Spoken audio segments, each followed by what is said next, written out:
আসসালামু আলাইকুম রহমতুল্লাহি ওয়া বারাকাতুহু ইন্নাল হামদালিল্লাহ ওয়াসসালাতু ওয়াসসালামু আলা রাসূলিল্লাহ ওয়া বা'দ ক্বালা আল্লাহু আযজা ওয়া জাল্লা ফিল কুরআনিল আযীম আউযু বিল্লাহি মিনাশ শাইতানির রাজীম বিসমিল্লাহির রহমানির রহিম আলিফ লাম মিম গুলিবাতির রুম ফি আদনাল আরদি ওয়া হুম মিন বা'দি গালাবিহিম সায়াগলিবুন সাদাকাল্লাহুল মাওলানাল আযীম ওয়া সাদাকা রাসূলুহুন নবিয়্যুল কারীম।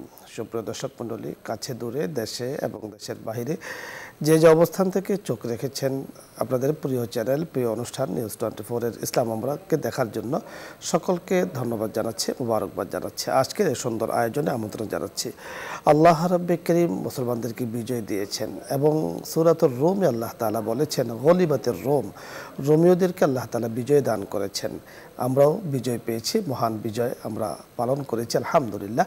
আল্লাহ তাআলা আমাদের সকলকে দিয়েছেন, আল্লাহ পাকের নিয়ামত শুকরিয়া আদায় করছি। বিজয় পরবর্তী করণীয় আমাদের কি কাজ, এ বিষয় নিয়ে আজকে আমরা কথা বলবো। কথা বলার জন্য যিনি আমাদের সাথে আছেন বিশিষ্ট ইসলামী চিন্তাবিদ, শিক্ষাবিদ, চমৎকার, অত্যন্ত সুন্দর, সুগোছালো, দলিল ভিত্তিক যিনি আলোচনা ইতিমধ্যে করেছেন এবং মিডিয়ায় যথেষ্ট পরিচিতি লাভ করেছেন, শায়েখ ডক্টর মোহাম্মদ মহসিন উদ্দিন, অধ্যাপক, শান্ত মরিয়ম ইউনিভার্সিটি, উত্তরা, ঢাকা। সাথে আছি আমজাদ হোসেন হেলালি। আসসালামু আলাইকুম। শায়েখ কেমন আছেন? আলহামদুলিল্লাহ, আপনি ভালো আছেন? আলহামদুলিল্লাহ, আল্লাহ তাআলা ভালো রেখেছেন। আজকে আপনার কাছে আমরা যে বিষয়টি জানবো, যে আপনি জানেন যে মহান বিজয় দিবস আমরা গতকালকে পালন করেছি আল্লাহ তাআলার মেহেরবানি তৌফিকে। তো এই যে বিজয় আল্লাহ পাকের মহান নিয়ামত, সূরাতুল ফাতহে আল্লাহ তাআলা কিন্তু ফাতাহনা লাকা ফাতহাম মুবিনা, প্রকাশ্য বিজয়ের কথা বলেছেন, মহা বিজয়ের কথা বলেছেন। তো এই বিজয়ের যে পরবর্তী দিনগুলো আছে, তখন আমাদের কি করণীয়, আমাদের দায়িত্ব কর্তব্য কি, আপনার কাছে শুনবো। ধন্যবাদ আপনাকে। সুপ্রিয় দর্শক শ্রোতা, অতি সময় উপযোগী একটি বিষয় নির্ধারণ করা হয়েছে আমাদের বিজ্ঞ পরিচালকের পক্ষ থেকে। বিজয় একটি নেয়ামত, বিশ্বব্যাপী মানবতার জন্য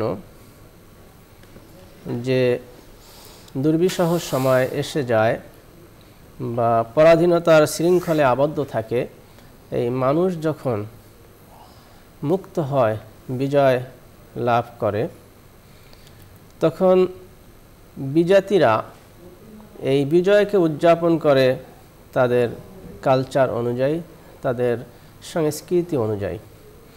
তারা হত্যাযজ্ঞ করে, যারা পরাজিত শক্তির কাছ থেকে প্রতিশোধ নেয়। তারা রক্ত পিপাসু হয়ে আরও ভয়ঙ্কর আকৃতিতে সামনে উপস্থিত হয়। কিন্তু ইসলাম একটি সুমহান আদর্শ, এটা কালজয়ী, এটা সর্বব্যাপী, সমস্ত মানবতার জন্য একটি সুন্দর আদর্শ, গ্রহণযোগ্য আদর্শ নিয়ে ইসলামের আগমন। কোরআন এবং সুন্নাহ বিশ্লেষণ করলে, গবেষণা করলে আমরা অনেকগুলো নির্দেশনা পাই, যেখানে মহানবী সাল্লাল্লাহু আলাইহি ওয়াসাল্লাম এবং মহান রব্বুল আলামিন কোরআনে পাকে নির্দেশনা প্রদান করেছেন। আল্লাহ রব্বুল আলামিন তো কোরআনে বলেছেন, ওমান দাখালাহু কানা আমিনা, যে আল্লাহর ঘরে প্রবেশ করবে সে নিরাপত্তা পেয়ে যাবে, তাকে আক্রান্ত করা যাবে না, তাকে গ্রেফতার করা যাবে না, তাকে মারধর করা যাবে না, তার জীবন নাশের কোনো চেষ্টাই করা যাবে না, সে যত বড় অপরাধী হোক। আর রাসূল পাক সাল্লাল্লাহু আলাইহি ওয়াসাল্লাম তো অনেক সুন্দর সুব্যবস্থাপনা মক্কা বিজয়ের পর করেছেন। সমস্ত মক্কাবাসীর জন্য আল্লাহ রসুল সাধারণ ক্ষমা ঘোষণা করেছেন, যা বিশ্বে বিরল। একজন বিজয়ী সমরনায়ক, একজন বিজয়ী রাষ্ট্রনায়ক মদিনার থেকে এলেন 10,000 সাহাবীদেরকে নিয়ে, সেখানে রক্তপাতহীন বিজয় হলো। কোনো প্রাণহানি নেই, কোনো রক্তপাত নেই, কোনো মানুষকে গ্রেফতার নেই, কোনো ধরনের কোনো মানুষকে কষ্ট দেওয়া নেই। অত্যন্ত সুন্দর সুশৃঙ্খলভাবে বিজয়কে উদযাপন করলেন সাধারণ ক্ষমার মাধ্যমে। রাসূল পাক সাল্লাল্লাহু আলাইহি ওয়াসাল্লাম ইরশাদ করলেন, যে ব্যক্তি কাবা ঘরে প্রবেশ করবে সে নিরাপদ, আবু সুফিয়ানের ঘরে যে প্রবেশ করবে সে নিরাপদ, যায়েদ ইবনে আরকামের ঘরে যে প্রবেশ করবে সে নিরাপদ, এরকম ধরে ধরে নাম ধরে আল্লাহ রসুল নিরাপত্তার ঘোষণা দিয়েছেন। বিশ্বে এটি একটি বিরল আদর্শ। সুতরাং আমাদেরকে সেই আদর্শকে সামনে রেখে আমাদের বিজয় উদযাপন করতে হবে। যথার্থ আপনি বলছিলেন নিরাপত্তার বিধান। দর্শক মণ্ডলী, অত্যন্ত গুরুত্বপূর্ণ একটি অধ্যায়। বিজয় পরবর্তী করণীয়, প্রতিটি নাগরিকের নিরাপত্তার বিধান স্থাপন করা। বিজয় পরবর্তী করণীয়, প্রতিটি নাগরিকের অন্ন, বস্ত্র, বাসস্থান ইত্যাদির উত্তম ব্যবস্থা করা। বিজয় পরবর্তী করণীয়, দ্বীনি ধর্মীয় কাজ সুন্দরভাবে আঞ্জাম দেওয়ার ব্যবস্থা করা। আল্লাহ রাব্বুল কারীমের জমিনে আল্লাহ রাব্বুল আলামিনের বান্দা বান্দিরা সম্পূর্ণ নিরাপত্তার সাথে থাকবে, আল্লাহ তাআলার গুণকীর্তন করবে। আল্লাহ তাআলা সূরাতুন নাসরে বলেও দিয়েছেন, ফাসাব্বিহ বিহামদি রাব্বিকা ওয়াস্তাগফিরহু, ইস্তিগফার করা, আল্লাহ তাআলার প্রশংসা করা। আল্লাহ তাআলার প্রশংসা দ্বারা আল্লাহ তাআলা অনেক অনেক খুশি হন। আল্লাহ তাআলার সন্তুষ্টি কামনা আমরা মুসলিম হিসেবে সকলে করতে চাই। রুকুতে যখন যাই বলি সুবহানা রাব্বিয়াল আ'লা, আল্লাহ তাআলার বড় প্রশংসা করি। সিজদায় যখন যাই বলি সুবহানা রাব্বিয়াল আযীম, রুকুতে বলি, আর সিজদায় বলি আমরা সুবহানা রাব্বিয়াল আ'লা। সুবহানা রাব্বিয়াল আ'লা, সুবহানা রাব্বিয়াল আযীম উভয়টির অর্থ খুব কাছাকাছি, অর্থাৎ আল্লাহ তাআলার মহান পবিত্রতা ঘোষণা করা হয়, আল্লাহ তাআলার গুণকীর্তন করা হয়। সত্যি রব্বে কারীমের গুণকীর্তন দ্বারা রব্বে কারীম সন্তুষ্ট হন। রব্বে কারীম যার উপরে সন্তুষ্ট হন তার ইহ এবং পরজগতে সফলতা আল্লাহ তাআলা তার জন্য অত্যন্ত সহজ করে দিয়ে থাকেন। আল্লাহ রব্বে কারীম আমাদেরকে কথাগুলো বোঝার তৌফিক দান করুন। আলোচ্য বিষয় নিয়ে আপনাদের যদি কোনো কিছু বোঝার থাকে অথবা ইসলামের যে কোনো মাসলা মাসাইল নিয়ে কোনো প্রশ্ন থাকে আপনি প্রশ্ন করতে পারেন, আমরা চেষ্টা করব কথা বলার জন্য। প্রথমে যিনি আছেন, আসসালামু আলাইকুম ওয়া রাহমাতুল্লাহ। দর্শক নাম বলে পরিচয় দিয়ে প্রশ্ন করুন। ওয়ালাইকুম সালাম ওয়া রাহমাতুল্লাহি ওয়া বারাকাতুহু। হুজুর আপনি ভালো আছেন? আলহামদুলিল্লাহ, আল্লাহ তাআলা ভালো রেখেছেন। হুজুর আমি গরম পড়াশোনা করতে কি ইউনুস বলছিলাম। জি বলুন। আমার প্রথম প্রশ্ন হলো যে সফরে থাকলে এই কসর করতে হবে। আমার প্রশ্ন হলো যে যদি আমার এই জামাতে নামাজ পড়ার সুযোগ থাকে এই মুহূর্তে কি আমি কসর করব না জামাতে নামাজ পড়ব? আর দুই নম্বর প্রশ্ন হলো হুজুর যে মক্কা এবং আমরা দেশে যারা উমরা করতে যায় কিংবা হজ করতে যায় তারা তো কসর করেন না কেন? আর তিন নম্বর প্রশ্ন হলো হুজুর আমাদের সম্মানিত আলোচক রাসূলুল্লাহ সাল্লাল্লাহু আলাইহি ওয়াসাল্লামের জীবন আদর্শ নিয়ে যে আলোচনা করছিলেন, আসলে কি আমরা মুসলমান হিসেবে আমাদের মধ্যে সেই জীবন আদর্শ আছে বলে মনে করেন? যথার্থ প্রশ্ন করেছেন আপনি, তিনটি প্রশ্ন করেছেন, আমরা এক এক করে কথা বলছি। প্রথম যে প্রশ্নটি করেছেন, কসরে গিয়ে জামাতে নামাজ পড়ার বিধান কি? সফরে গিয়ে, জি, সফরে কোরআনে পাকে আল্লাহ রাব্বুল আলামিন ঘোষণা দিয়েছেন নামাজ কসর করতে হবে, এটা কিন্তু বিধান। সেখানে কসর করাটাই হলো আমাদের জন্য আদেশ। আপনার ইচ্ছা অনিচ্ছা নেই যে এখানে সুন্দর সফরে আছেন 4 রাকাত পূর্ণাঙ্গ নামাজ পড়বেন, এটা আপনার ইচ্ছার উপরে নির্ভর নয়, আল্লাহ পাকের পক্ষ থেকে এটা ছাড়। সেখানে যদি আপনি সবাই মুসাফির হন তাহলে আপনি ইমাম যেভাবে নামাজ পড়বে সেভাবে আপনি পড়বেন, কসর পড়বেন সবাই মিলে। আর যদি সেখানে স্থানীয় ইমাম হয় তাহলে তার পিছনে কোনো কসর নেই। ইমাম স্থানীয় হলে সর্ব অবস্থায় তার অনুযায়ী নামাজ পড়তে হবে, উনি 4 রাকাত পড়লে 4 রাকাত পড়বেন। আর যদি আপনাদের সাথে 10 জন মিলে আপনারা গেছেন 10 জন, আপনি যথার্থ বলেছেন। হ্যাঁ দেখুন, সফরে গিয়ে কসরে গিয়ে মুফতি সাহেব যে বিষয়টি বলেছেন, জামাতে নামাজ পড়ার বিধান রয়েছে, জামাতে নামাজ পড়ার ফজিলত সর্ব অবস্থায় রয়েছে। ইমাম যদি আপনার স্থানীয় হয়, আপনি মুসাফির হন, ইমাম সাহেব 4 রাকাত পড়াবেন, আপনিও 4 রাকাত পড়বেন। ইমামের নিয়ত হলো মুকিমের, একামতের, আপনার নিয়ত হলো কসরের। আপনি কসরের নামাজই পড়বেন, 4 রাকাতই পড়বেন। আপনি আরেকটি প্রশ্ন করেছেন যে হজ এবং উমরাতে গিয়ে মানুষ কসর করে না, এই কথাটি 100% ঠিক নয়, কারণ আমরা নিজেরাও কসর করে এসেছি। আমরা মক্কায় যখন ছিলাম তাও কসর করেছি, মদিনায় যখন যখন ছিলাম তাও কসর করেছি, কারণ 15 দিনের নিয়ত যেহেতু আমাদের হচ্ছে না কোনো জায়গাতে, মক্কাতে নয় মদিনাতে নয়, আমরা কসর করেছি। আপনার প্রশ্ন হলো যে আমরা তো মসজিদে ইমামের ইক্তেদা করি, তো সেক্ষেত্রে আমরা তো 4 রাকাত পড়ি, 4 রাকাত পড়ি আমরা। এই মাসলার উত্তর কিন্তু একটু আগে বলেছি, ইমাম যদি মুকিম হয় উনি 4 রাকাত পড়বেন, আমি মুসাফির আমি 4 রাকাতই পড়বো, তবে 2 রাকাত সেখানে আমার এক্সট্রা যোগ হয়ে যাবে, এতে কোনো সমস্যা নেই। আরেকটি প্রশ্ন আপনি করেছেন যে মুসলমানরা কি রাসূলের আদর্শের উপর আছে কিনা। এটা তো স্পষ্ট, সবাই আমরা জানি রাসূল পাক সাল্লাল্লাহু আলাইহি ওয়াসাল্লামের যে সুমহান আদর্শ, এটা বাস্তবায়নের জন্য কোরআন সুন্নাহয় আদেশ আছে, কিন্তু আমরা মুসলমানরা পরিপূর্ণভাবে সেটা মানছি না, পালন করছি না। এটা আমাদের দুর্ভাগ্য। রাসূলের সুন্নাহ এবং তার সিরাত যদি আমরা জীবনে বাস্তবায়ন করি তাহলে সর্বক্ষেত্রে আমরা সাকসেস হতে পারতাম, আমাদের সফলতা আসতোই। কিন্তু আমরা নামে মুসলিম, কাজে আমরা অনেক কিছু করি না। ইসলামের আদর্শবাদ, ইসলামের আদেশ নিষেধ, ইভেন নামাজ রোজা হজ যাকাত, তার ভিতরেই তো শিথিলতা আছে। আমাদের উচিত আল্লাহ রাব্বুল আলামিন যেন আমাদের তৌফিক দান করেন, পুরো মুসলমান যেন আল্লাহর নবীর আদর্শ, আল্লাহর নবীর সুন্নাহ বাস্তবায়ন করতে পারে। আমরা সকলে করি, আমরা নিজ থেকে শুরু করি, ইনশাআল্লাহ ধীরে ধীরে আল্লাহ তাআলা তৌফিক দান করবেন। একটি জাতির, একটি সমাজের সকল কিছুর উন্নতি, অগ্রগতি, সমৃদ্ধির পেছনে আল্লাহ রাসূলের আনুগত্যতাই হলো একমাত্র উপায়। আল্লাহ তাআলা বলে যে আতিউ আল্লাহ ওয়া আতিউর রাসূল, যে আল্লাহ তাআলাকে পেতে হলে রাসূলের আনুগত্য করতে হবে। কুল ইন কুনতুম তুহিব্বুনাল্লাহ ফাত্তাবিউনি ইউহিব্বুকুমুল্লাহ। আল্লাহ পাকের যদি কেউ মহব্বত পেতে চায় তার জন্য আল্লাহ রাসূলের অনুকরণ করে, তিনিও আল্লাহ তাআলার ভালোবাসা পাবেন। তো আল্লাহ রাসূলের সুন্নত মানার মাঝে আসলে কামিয়াবি, সফলতা আমরা চলছে না, এজন্য আমাদের পদে পদে কিন্তু আমরা বিভিন্ন ধরনের সমস্যার সম্মুখীন হয়ে যাচ্ছি। একেবারে খাওয়া থেকে নিয়ে সকল ক্ষেত্রে রাসূল আকরাম সাল্লাল্লাহু আলাইহি সাল্লামের সুন্নাহ রয়েছে। রাসূল রাষ্ট্র পরিচালনা করেছেন, গৃহ পরিচালনা করেছেন, সমাজ পরিচালনা করেছেন, দেশ পরিচালনা করেছেন, যুদ্ধ জিহাদ করেছেন, আমাদের সকল ক্ষেত্রে কিন্তু আদর্শ রয়েছে। আল্লাহ পাক আমাদেরকে নবীজির আদর্শের উপরে চলার তৌফিক দান করেন। পরবর্তী দর্শক, আসসালামু আলাইকুম ওয়া রাহমাতুল্লাহ। ওয়ালাইকুম আসসালাম। আসসালামু আলাইকুম হুজুর। জি ওয়ালাইকুম আসসালাম ওয়া রাহমাতুল্লাহ। আমার দুটা প্রশ্ন ছিল। বলুন। মানে ব্যাপারটা নামাজ শিক্ষাতে, বাংলা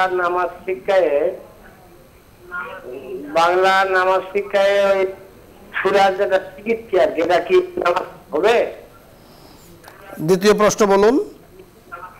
আর দ্বিতীয় প্রশ্ন মানে কি, ওই যে 4টা মেয়ে, একটা ছেলে,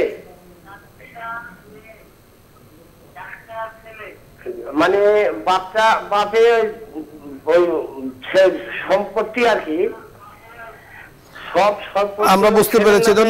ধন্যবাদ। আমাদের হাতে সময় যতটুকু আছে, আপনি আরো ওয়ারিস সম্পর্কে জানতে চেয়েছেন। 4 ছেলে 4 মেয়ে, স্ত্রী এবং যদি থাকে তাহলে এর জন্য ওয়ারিস সম্পদ বন্টন হয়। এখন বাপে যদি পিতা একজনকে দিয়ে থাকে তাহলে এটা নিঃসন্দেহে অন্যদেরকে মাহরুম করে, এটা এক ধরনের জুলুম। সম্পদ থেকে কাউকে বঞ্চিত করা ঠিক নয়।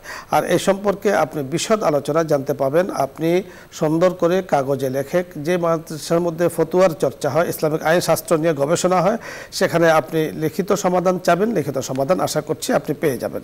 আর একটি প্রশ্ন করেছেন যে নামাজ শিক্ষার বই থেকে আপনি সূরা মুখস্থ করেছেন, তো সেই সূরা দিয়ে আপনার নামাজ হবে কিনা। যদি সহি শুদ্ধ হয় নামাজের কোনো সমস্যা নেই, আপনি নামাজ শিক্ষা থেকে করুন আর কোরআন থেকে করুন, যেখান থেকে করুন, যদি আপনার সহি শুদ্ধ সকল কিছু ঠিক মতো হয় এতে নামাজের কোনো সমস্যা নেই।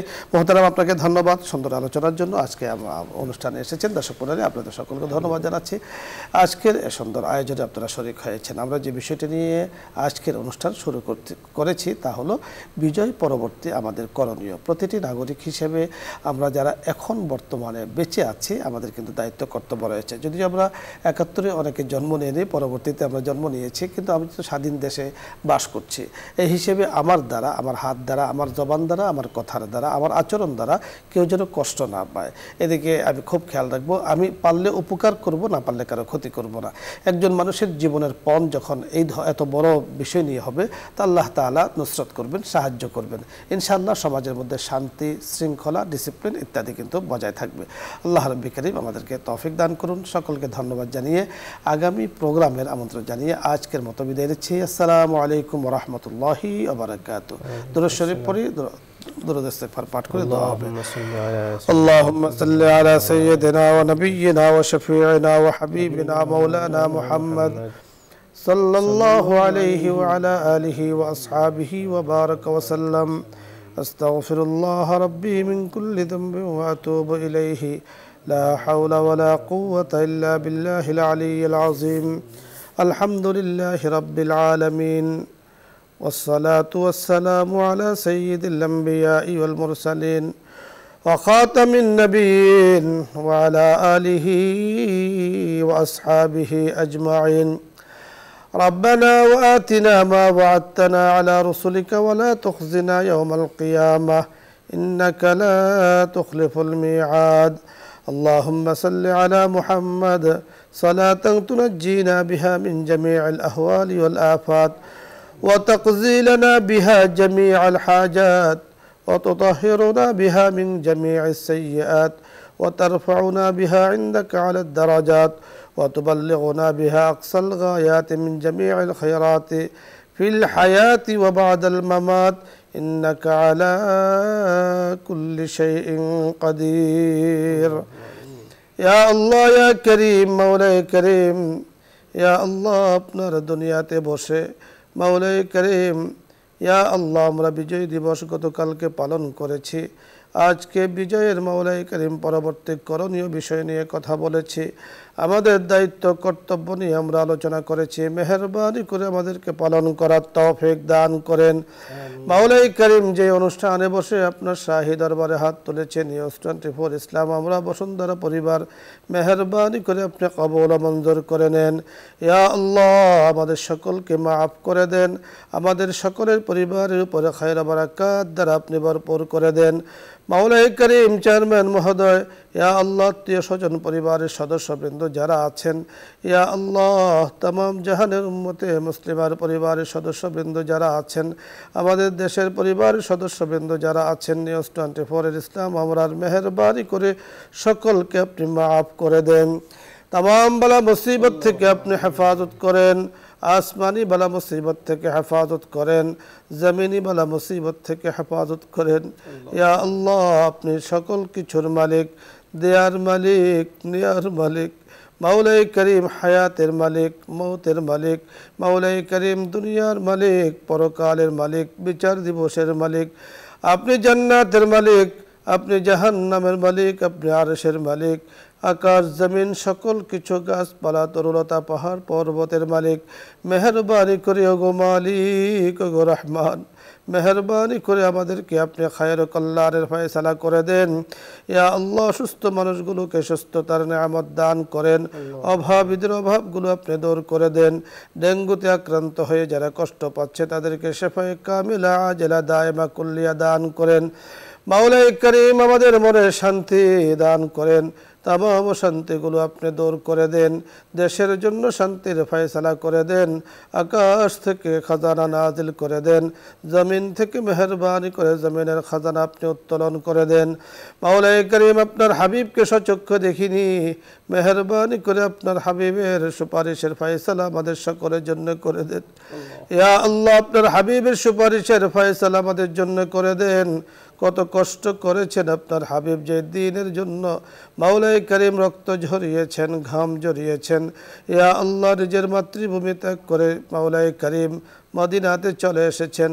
পাহাড় পর্বত কণ্ঠ কাকীর্ণ পথ তিনি অতিক্রম করেছেন। ইয়া আল্লাহ ওই দিনের জন্য ইয়া আল্লাহ আমাদেরকে মাওলাই করিম করার, আমাদেরকে দিনকে মোহাব্বত করার, আঁকড়িয়ে ধরার তৌফিক দান করেন। মাওলাই করিম দিনের যখন যে ডাক আছে মেহেরবানি করে ওই ডাকে সাড়া দেওয়ার তৌফিক দান করেন।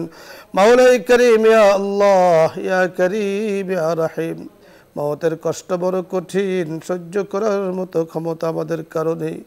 ইয়া আল্লাহ আমাদের জন্য আসান মওতের ফয়সালা করে দেন।